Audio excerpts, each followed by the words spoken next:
현재 연간 법정 최고금리가 24%에서 20%로 인하됩니다.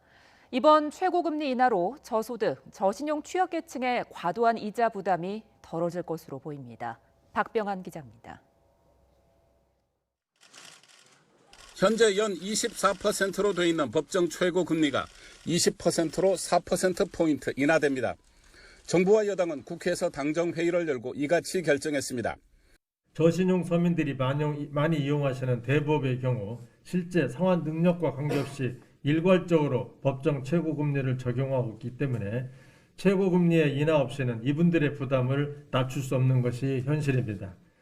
최고금리를 20%로 낮추는 방안은 문재인 대통령의 대선 공약으로 지난 2018년 27.9%에서 24%로 낮춘 지 약 3년 만에 또 한 번 내려가게 됐습니다.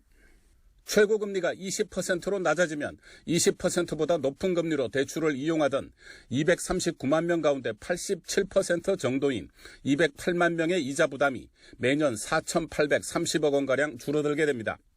현재 208만 명이 이용하고 있는 대출 규모는 14조 2천억 원에 달합니다.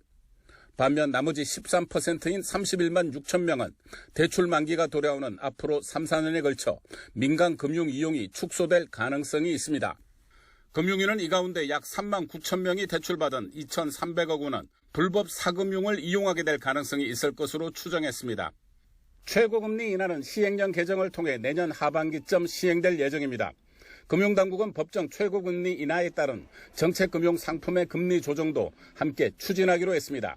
햇살론 같은 저신용자 대상 정책 서민 금융 상품 공급을 연간 2,700억 원 이상 확대하고 취약 연체 차주에 대한 채무 조정과 신용 회복 지원도 강화하기로 했습니다.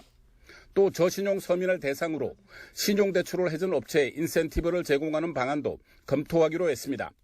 YTN 박병환입니다.